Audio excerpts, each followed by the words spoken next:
And then Krishna's answer is, there are these two paths. There's Buddhi Yoga or Jnana Yoga of the Sankhya's, the path of knowledge for those who seek the path of wisdom, and Karma Yoga for the yogis. Which is better?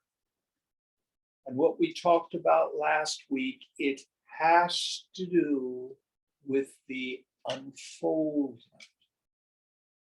of the sadhak, of the mumukshu, the person seeking liberation. How do we know where we are in all this? If you are at a stage in your life where you have ambitions, you have a career, and you want to do well in it, you want to make money, or even if you have idealistic things like your empathy project and stuff like that, you've got a relationship, if you want to buy property, you've got children or you want children, you want a relationship if you don't have one, all these sorts of things. The naive yogi says, oh, renunciation, Vairagya, you got to give it all up. And what happens, Krishna says, the person who gets rid of the objects of desire and allows the desire to remain behind is verily a hypocrite. And that's what we call suppression of our desires. It doesn't do very good. And if you do it long enough, it's going to come out sideways. Let me give you a real life example. The Roman Catholic Diocese of Oakland is going to declare bankruptcy. Anybody know why the Diocese of Oakland is declaring bankruptcy? Celibacy came out sideways. Celibacy came out sideways, meaning these priests took the vow of celibacy and weren't ready for it. And then it came out in all sorts of toxic ways, and they're being sued. And by the way, the Roman Catholics do not have a monopoly on bad behavior. But the point is, we need to deal with this stuff. We need to deal with this stuff. So, what do we do with all this? How do we know where we are? Well, one of the clear signs is meditation difficult for you? That's a good one. If you sit and meditate and you're squirmy and you can't sit so well, it's not for me. I have such a hard time. Maybe I'll try meditating while I'm on the Peloton. It's not meditation. Oh, I'm going to smoke a joint and put on guided meditation on YouTube. That's not meditation. Means your mind is under vasana pressure. The force of the past is too intense. Oh, does that mean I'm a failure as a yogi? Our friend Mike, by the way, here is a former Franciscan brother. So sometimes I will quote Christian things, which are parallel. So St. Paul, in his letter to the Romans, says, I do not do that which I would do. And I do that which I hate. Sound familiar? I'm going to get up and do exercise every morning. And then you don't do it. I'm going to give up eating sugar. And then you can't do it. Anybody else have that issue in their life? And it can be on all sorts of things. So St. Paul says, it is not I that do it, but sin that is lodged in my limbs. The yogis would say, vasana pressure. Now, do you two know what a vasana is? Yes? No? Yeah. Maybe that part of it. Well, let's review. A vasana is a subset of sanskara. Sanskara is an impression. Do you know that that's a table? Yeah. How do you know that that's a table? You were taught that. That's a sanskara. Do you know that this is a lamp? Yeah. Do you know how to turn on a lamp? Then you flip the switch. Those are sanskaras. They are not problematic. But a vasana is a subset of sanskara. It's an impression left in the unconscious as the result of previously performed egoistic actions. There's the sense of asmita, as Patanjali says. Ahankara is the word that Shankara usually uses. Meaning, I am doing the action. This experience is pleasurable to me, or the opposite. This is terrible. I never want to do this again. I mean mine. And that leaves an impression in the unconscious. And at a future time, that vasana pressure makes me restless, discontent,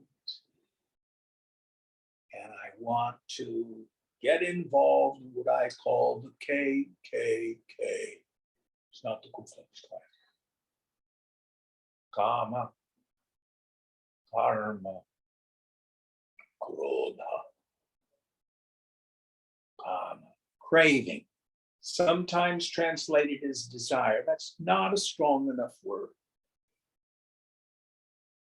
It's when I need it to be happy. What does that do? It impels me into ego-prompted activity, karma. And the inevitable result of this world when I operate that way, krodha, anger. Anger is defined as thwarted desire, unmet expectation. So am I doomed? Am I doomed to dukkha? It's going to happen? No. So in chapters 3, 4, and 5, Krishna gives us a program of how to act in the world in a way that reduces the pressure of our vasanas, so that contemplation, deep meditation, dhyana becomes more effective and is easier. Notice in Gita, chapter 1, the yoga of Arjuna grief, tells us what the problem is. Chapter 2, I call it the table of contents chapter. All the major ideas that he's going to cover are set out. Chapters 3, 4, and 5 go in depth into karma yoga. Then what do we get in chapter 6? Anybody remember? Then we learn to meditate. Jnana yoga. After we've practiced some karma yoga. So the teaching in the tradition is don't skip that step, because you're likely to have problems if you do. Any questions about this before we go into the actual content of what we covered? So there are 5 elements that Krishna is going to cover in the next 3 chapters. First, we covered this last week. Act, O Arjuna. You cannot gain freedom by the cessation of action. Some of us have a nihilistic view of life. Oh, it causes me so much trouble, so much pain. It's a terrible world out there. I'm going to run away. And we join an ashram or a monastery, or we go the white guys all go take a trip to India. That's going to fix it. Indians go, no, I'm going to take a trip to Las Vegas. That may fix it. I'll be happy when it'll be better. But we get these romantic ideas of spirituality. And what Krishna is saying here is you start right where you are. The life that you have today has the material with which to work. Even maintenance of the body is not possible without action. Even if you're a sannyasi. Someone tell me, what is bhiksha? Not quite. It's now translated as that. Yes. So a sannyasi has a begging bowl. In old-timey days, you were allowed to go begging for food once a day. You could go to 3 houses. Bhiksha, bhiksha. They don't have any, get out of here. All right. Go to the next house. Bhiksha, bhiksha. Don't have anything. Go. All right. 3rd house. Bhiksha, bhiksha. Okay, rice, chapati. It's a bhikshu. That's an action. Even a sannyasi must act. Wash his dhoti, wash his kurta. Sweep out his kutya. Act. No one is free from action. Listen very carefully. Remember what the word dharma means. The essence of a thing, the nature of a thing without which it would not be the thing that it is. The dharma of the body is karma. All bodies act. Do not gain freedom by ceasing to act. How should I act? According to your swadharma. The exoteric meaning of that is according to your particular varna, your particular jati, your particular thing in life. The deeper understanding is follow your bliss. What is it that you've come to do in this world? Don't be a goody-goody. Don't do what your parents say you need to do. Don't do what, your family says, oh, this is what you need to do. Social pressure. No. Where's your passion?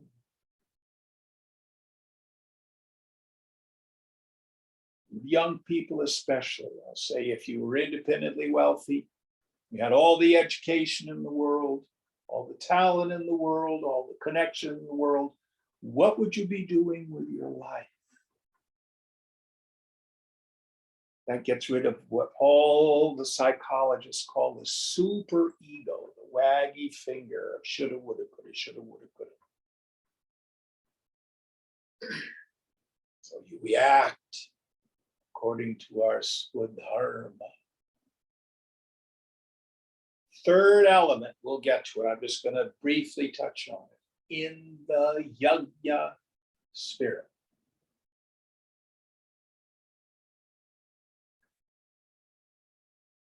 make everything sacred. Swamiji used to thunder, serve the society. Who are you working for? Facebook? No, you are working for God. I'm in sales. Who are your customers? Oh, various people in IT. No, your customers are Krishna. And the fourth element, renouncing our attachment to the fruits of action, of karma phalam. Krishna will say, thy right is to work alone, never to its fruits. You better enjoy what you're doing, because you never know the outcome. Last one's the most difficult, our renunciation of the sense of agency. Who's doing the doing? We'll get into that more deeply in chapter 5. All right, so will you help us out? Yes. What's the page number? Do you know what page number it is? 274. 204, I think. 204. Do you want a copy of the book to go along? You two? I have a couple of them, I think out. Mark said 274 though. The verse number 9 on chapter 3 is 204. 204. Yeah, just grab, you can use them for that.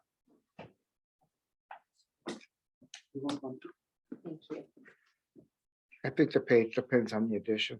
But hey, there's different editions, printing, so the pagination may change a bit. 204, do you have enough light? Yes. All right, help us out. Yagnartha mar no nyatra lokonya karma bandhana tadartha karma kaunteya muktasya samachara.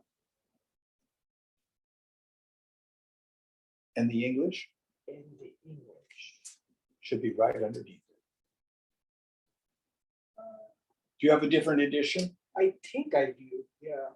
Would someone online or in the room read the edition from Swamiji's copy? The world is The world is bound by actions other than those performed for the sake of sacrifice. Do thou therefore, O son of Kupni, perform action for that sake alone, free from all attachments. So the world is bound when we do do actions other than for sacrifice. And the word here is yajna. Now, for us Westerners, we need to have a little bit of insight into Hindu culture. So, Nilang, when you were a kid at home and your mother would prepare a meal, did you have a mandir in the home, by the way? Yes. So when your mother made dinner, what did she do with a thali, first thing, before she served you kids and your dad? On a daily basis, she didn't do anything, but during the festivals, she would actually put in front of the gods and the temple. Yes. In my family, it was first to the God before anybody could touch the food. You got it. So we get leftovers, meaning everything in life and the preparation of the meal is only one dimension of this, is yajna. It's a sacrifice. And we get what's called prasad. We get the gift of the God. So this is the idea in the Vedic sacrifice. If you're doing a homa, you put the ghee and the flowers and everything, all that you do in a sacrifice, in a puja or a homa, you make these rituals to God. Let's see. And what we get is the remnant. So, for example, if the Swami comes to your home for Bhiksha,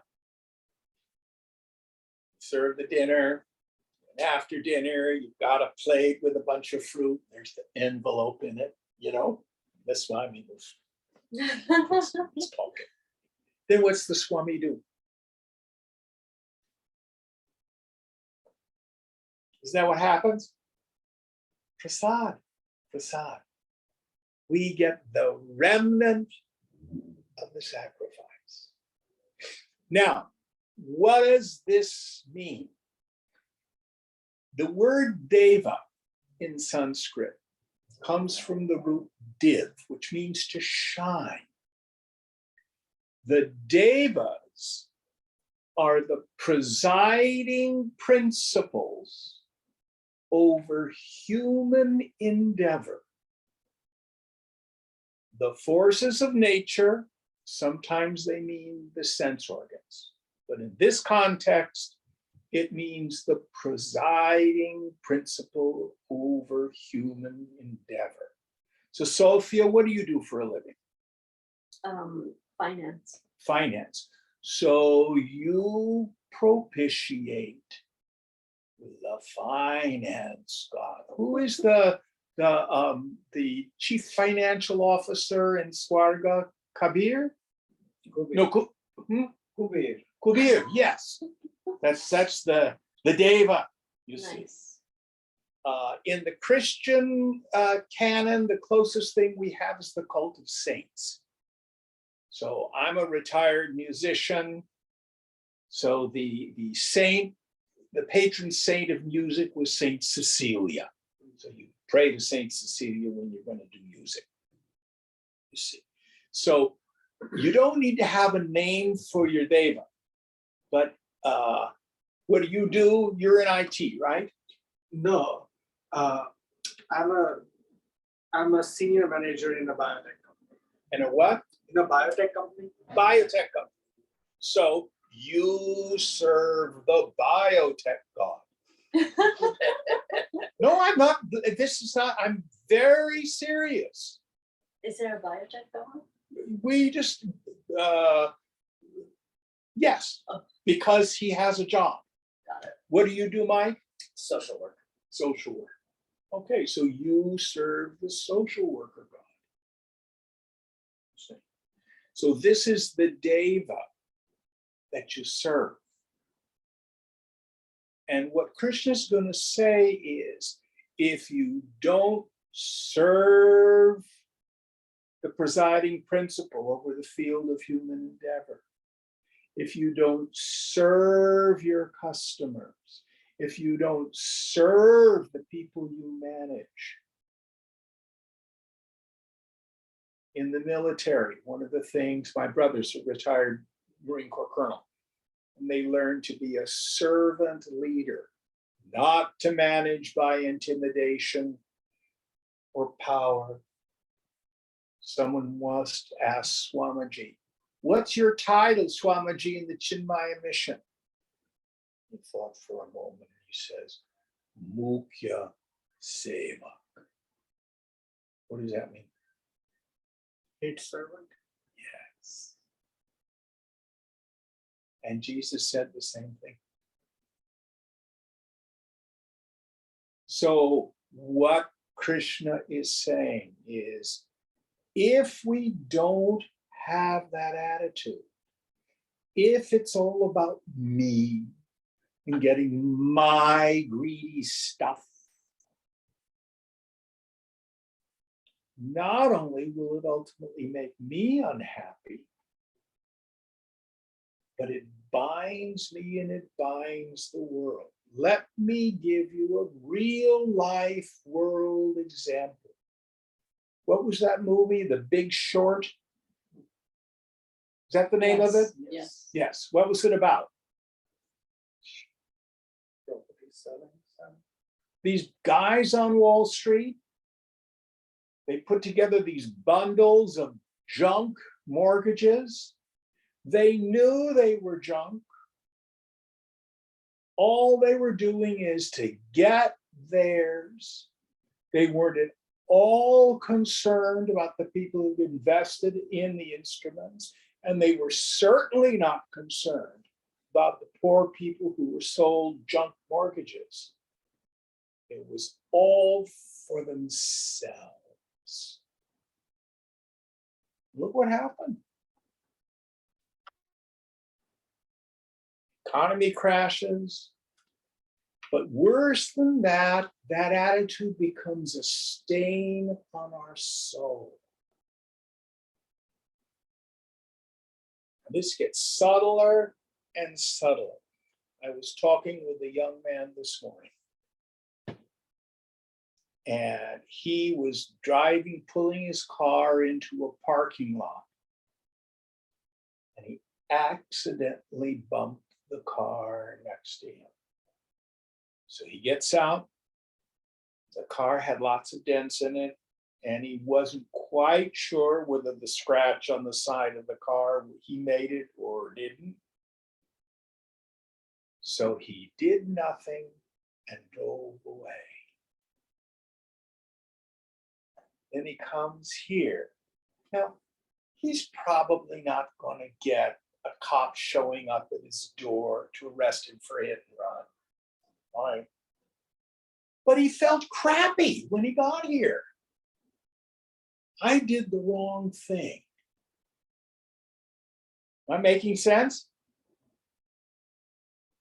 So when we act in the world from selfishness, from greed, with no concern for the well-being of others, it increases vasana. It grossifies our minds. So Krishna says here, reverse that. It's not about me, my ambitions, my successes. It's about service. Let me give you another example. Many of you know I'm a retired musician. I was a professional singer. And I had a wonderful teacher back in the 80s. He was a world-class opera singer by the name of Jess Thomas. And he talked to me about how to deal with performance anxiety. And he said, what you need to do is put your attention on the music and what you want to communicate. If your attention is turned towards yourself, what do they think of me? Am I going to be okay? What are the critics going to say? Blah, blah, blah, blah. You're going to make yourself nuts.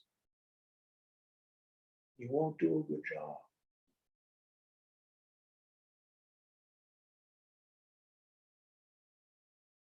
Any thoughts on this idea of acting in the world in the yajna spirit?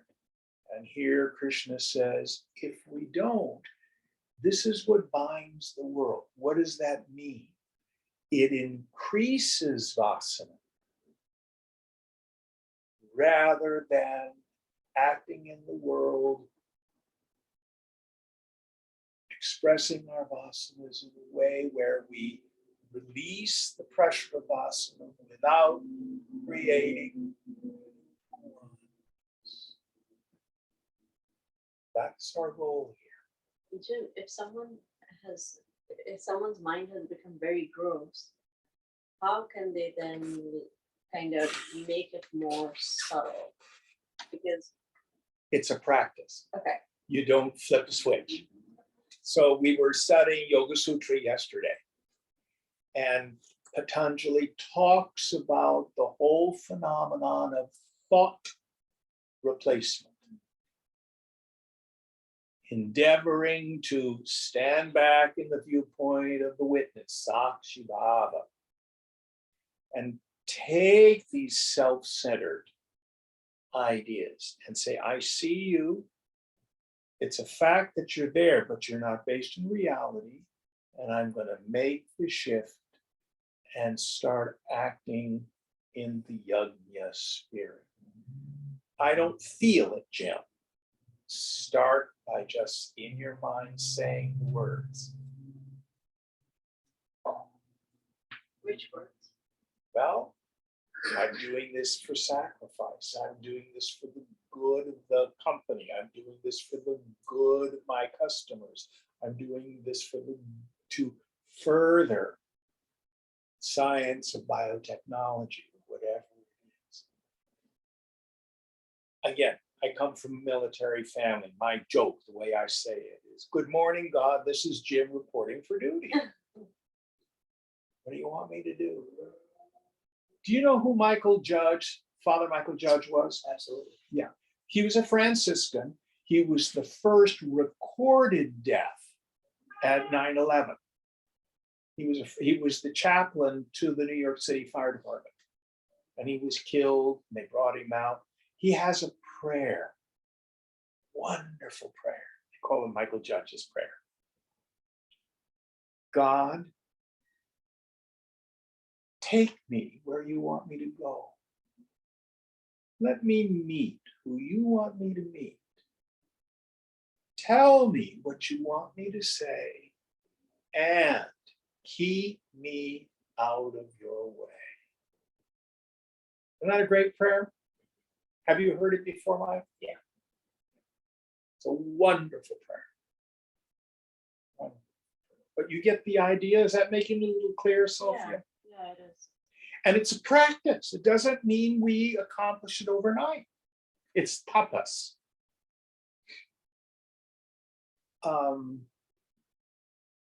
In Yoga Sutra, in the second chapter, which is the sadhana pada, the chapter on practice, the first sutra is tapas swadhyayeshwara pranidhana kriya yoga.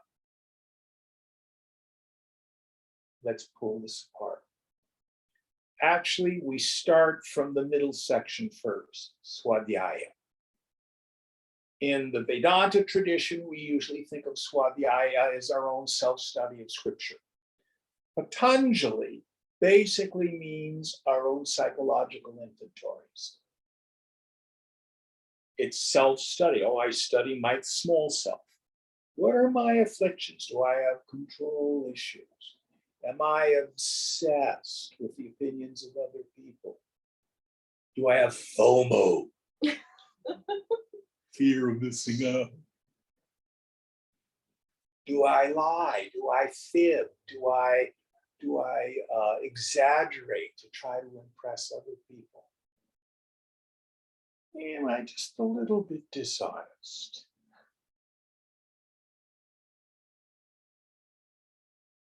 Am I vengeful? When I get my feelings hurt, do I hurt people back? Do I punish people? Maybe in passive aggressive ways, but is that what I do? I can go on and on. This is swadhyaya, to take an inventory of what we call our kleshas, our afflictions. Write them down. Then what do? Tapas. Tapas, usually translated as austerity. The literal meaning is heat. It means I endeavor to do the opposite, take opposite action. Endeavor to think opposite thought. If I wake up in the morning and I'm full of fear, oh my God, I've got this report to do and I'm terrified that I'm going to screw it up.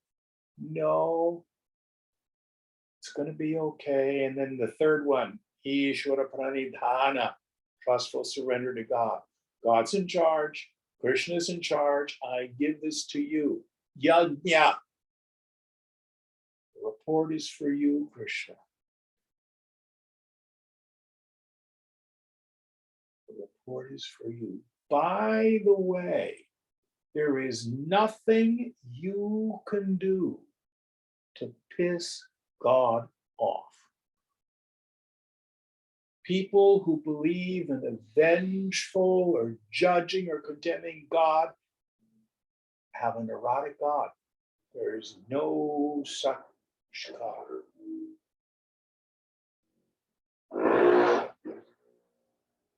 God is Satchidananda, existence, consciousness.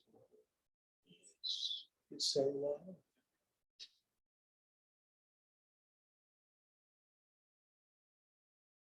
And the love, the mercy, the availability of God is like sunlight. One of the oldest names of God in scripture is Surya. What does Surya mean? Sun. When you walk out of the house in the morning, the sun doesn't say, Neil, I just don't like the way you did your hair today. You get darkness. No. It doesn't say, oh, Jim, you told a lie yesterday. Darkness. Oh, Sophia, you're such a good gal. Lots of light for you. There's no such sun. And there's no such God.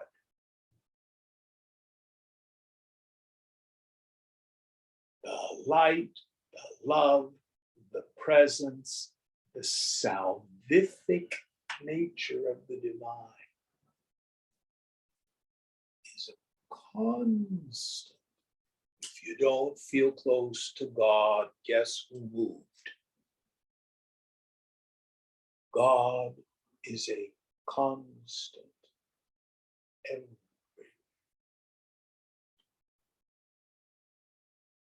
Ishvara Pranidhana, trustful, surrender to God.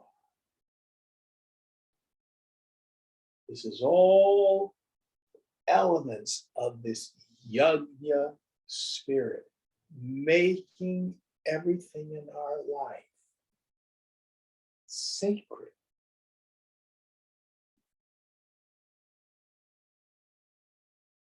So what's my identity? Seva. What is seva? Who can tell me what seva is? Service. Service, yes. My job is to serve. Serve the divine, serve the society, serve the people in my life. If I'm upset, if I'm self-obsessed, if I'm all wrapped up in my own stuff, one of the most powerful things we can do is serve someone else. It other centers the mind. When the mind is caught up in paranoid self-observation, how am I doing? Am I okay? What do they think of me? It's the most painful place. So if you can turn it to God, fine. That's hard. Turn it to service. Take an action to serve. All this is the yajna spirit. And if we don't do that, that's what binds the world. It makes our minds grosser and grosser and grosser. When I'm all caught up in I, me, mine, it's all about me. It's all about me. I'm not getting my needs met. Your needs are food, clothing, and shelter. Everything else is desire. Nothing wrong with your desires, but just don't pretend. I have to get a manicure. I have needs. Where's Bucky? Any thoughts on this as a practice? Act in the world according to your swadharma in the yajna spirit. The spirit of service, the spirit of sacrifice. Next verse. Saha yagna praja shrustava Purovacha Prajapati Anen Rasavishadva Mesha Vostri Takamaduka. The Praja. And the English, The Prajapati. Prajapati, he's the creator, Say it again, please. Prajapati. Having in the beginning of creation created mankind together with sacrifices, said, by this shall you prosper. Let this be the milch cow of your desire. Kamaduk? Kamadenu, Kamaduk, yes, the milch cow of desire, yes. Okay, so this is mythology, but remember in Hinduism, we really don't have mythology. What we have is mystic symbolism. Actually, all religions do. So the creator created the world, human beings and sacrifices. The outer exoteric meaning of that, if you are in an observant Hindu family, especially if it's a Brahmin family, you are enjoined to do certain rituals to propitiate the gods. Actually, at the deepest level of this Brahminical philosophy, it's not much different than the Egyptians.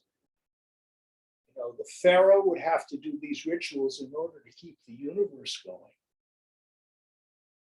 And the teaching is the Brahmins, their job is to do these rituals, and that keeps the universe ordered. But let's look at the mystical symbolism. So, each one of us has within us a unique set of gifts, of desires. It's not about having, it's about doing. And our job is to get in touch with what these passions are. True story. So I have a dear friend whom I've known for a long time. And his parents owned a bar. And he just did not want to continue to be in that kind of working class environment. And he's smart. Went to the University of Chicago, got a degree, very good school. Came out here to the West Coast, went to UC Berkeley, got an MBA. And his mindset was, if I go into finance, I'm going to be around money. I'm going to learn how money works. And I'm going to be rich. Now, the problem is, what he loved to do was make music and act in plays. So he was not going into finance to propitiate a deity. He was going into finance for fear and greed. And you know, he was never that good at it.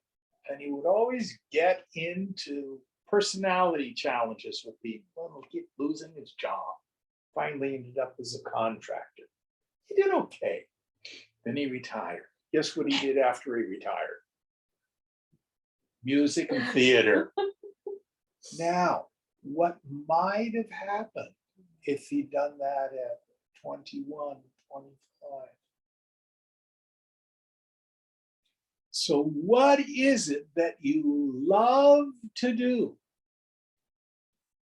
I have another friend, works in IT. His wife laughs at him. He comes home from a full day of work, working 8 hours. You guess what he does when he gets home? Programming. Yeah, gets on the computer. He just loves it. He just loves it. He finds it challenging. He finds it interesting. I had a student many years ago, came from a very successful, wealthy family who owned chemical and oil companies in Missouri. Went to college, got a degree in biochemical engineering or something like that, all set up to go into the family business. But what he loved to do was woodworking. So he took the risk to not be the victim of those family pressures, and he became a cabinet maker, and a very good one. He followed his passion. Now, what can be a challenge is if we are adults. I'll give that question. If you were independently wealthy, had all the education, had all the contacts, all the talent in the world, what would you be doing? Some people would say, I'd go cruising on ships and lie on the beach in Bali. Well, actually, that gets boring pretty fast. Then you dig a little deeper. What would you do? Where's your passion? And the answer is, I don't know. And then I asked, when was the last time you did what you enjoy, loved what you were doing? True answer I got one time. Well, when I was 5, I used to like to finger paint. Well, how sad. Was that the last time you followed your passion? You followed your bliss? So it can be very hard as adults to align ourselves with our Dharma. And you can't copy somebody else. Sophia, you can't do what Nilung's doing. He's taken.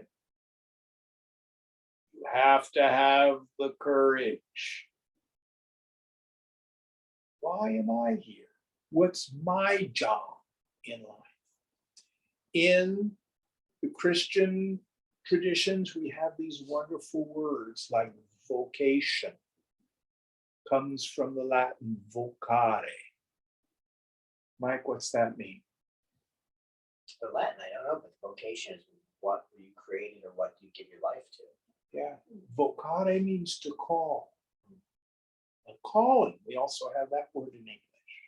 What am I called to do? Right? That deep, deep inner voice. Jim, what about the opposite situation?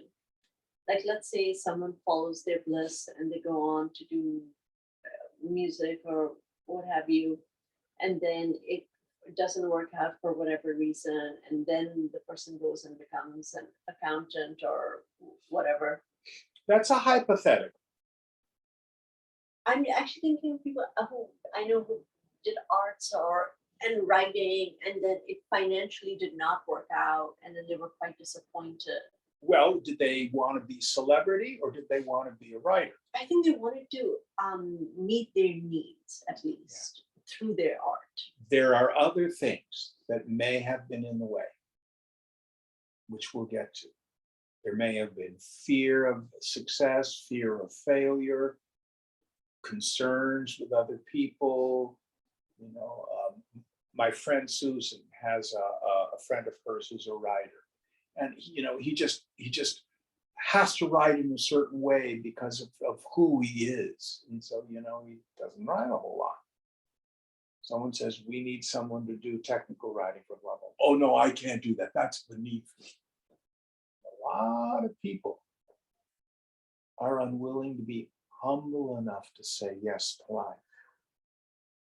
I'll use my own life as an example for you.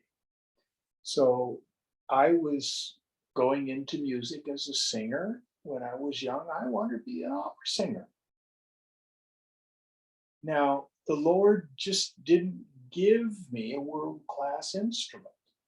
You can buy a Stradivarius. If you're a singer, it's the body you got. I had a good voice. I was a good musician, but I was not a world-class voice. And through a series of circumstances where I settled into was actually working in church music. 20 years on and off for the Episcopalians, 20 years for the Roman Catholics. That was where I belonged. And I was a good music director and cantor.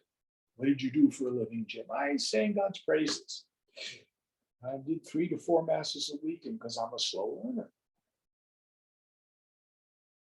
So there's a level of humility in this too. Yeah, You see, am I understanding what I'm saying? yeah, I do understand what you're saying. Yeah, But if you will only write the novel, and if the novel isn't good enough for you to support yourself on, maybe that's not what you're supposed to be doing. So I'm not saying that alignment with your Swadharma is the answer to all the problems of existence. What I'm saying is, we have a better chance of a meaningful life if we ride the horse in the direction it's going, rather than fighting what our nature is. But there are other reasons why people are not successful in the arts. It is hard in this culture, especially. Yeah. But that doesn't mean, I never was a wealthy man. I'm still not a wealthy man. yeah, I don't own any property. I don't own a car. But I live well. But I live very simply. And we'll get into why, if you are aligned with your Swadharma and you're acting in the spirit of yajna, you have the best chance of success. Mhm. That's also covered in this chapter. But the point of this chapter is the world is bound by not acting in the yajna spirit. The Lord has created us to work. It's our nature. And the gods, meaning the various presiding principles of human endeavor, are nourished by our work. There's a young man I found on YouTube. I don't need to mention his name because this is going to be recorded. And 24 years old, the first time I heard him. And I found him on Facebook and I said, my God, what a beautiful voice. And he thought he was going to go into medicine and just sing, as an avocation. There was music in his family. Well, he didn't do very well on his pre-med stuff. But he kept winning all these competitions. And the Lord kept pushing him into music. Just saying, he's 26, 27 now, a principal role with Los Angeles City Opera. He just won first prize at Placido Domingo's Operalia in Europe. This kid's got it. He's so young, and it's just a stunning instrument. And he's working really hard. He's propitiating the deity. He's making the sacrifices. So that's our best chance of success. But if you pick something just because you think you're going to get rich doing it, and you don't enjoy doing it, you're probably not going to do it very well or very much. There's always resistance. Is this making sense? Yeah. All right, next verse. Devan bhavatanena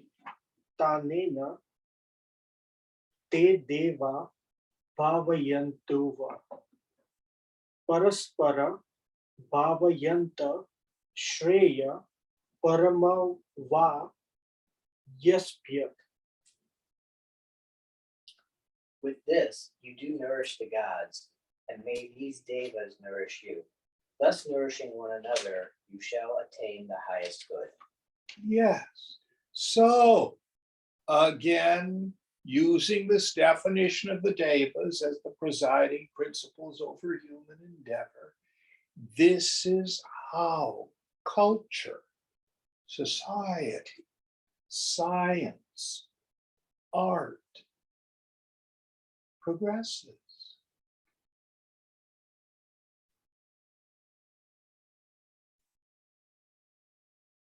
If you're in biotech and you're committed to propitiating the biotech deva, you might discover some new scientific discovery that advances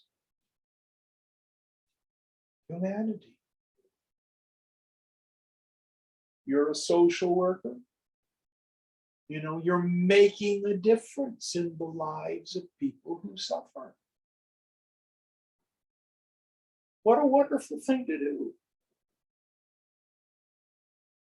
But if you go to work, and I hate this job and it's just bureaucracy, but I'm working for the government, I don't have to work and they can't fire me. A lot of people in working for the government have that attitude. It's very different. So here Krishna is saying is, if we can find our passion and we can work according to it, a very interesting thing happens. If you have no resistance because you enjoy what you're doing, it's not an effort. And here's a secret in life. 90% of success in life is just showing up. Again, I'll talk out of my own life. I used to teach music at Cal State Hayward. I could tell you who had the possibility of being a professional working musician and who didn't. All I had to do was walk around the music building at 7, 8 o'clock at night. See who's in the practice room. Who wasn't. Can't tell you how many youngsters came in and they had a natural instrument that was really good, but they didn't have passion to work. Others would come in, okay instrument, but they worked really hard. It's craft. It's craft as well as talent.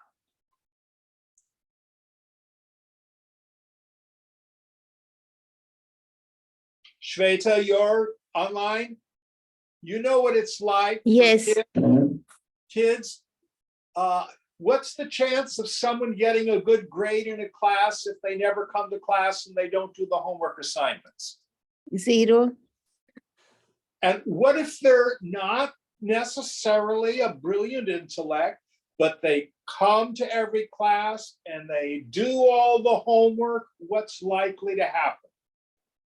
They're very likely to get the second best grade. Yeah. Yeah. There it is. That's what Krishna is saying. That's what Krishna is saying.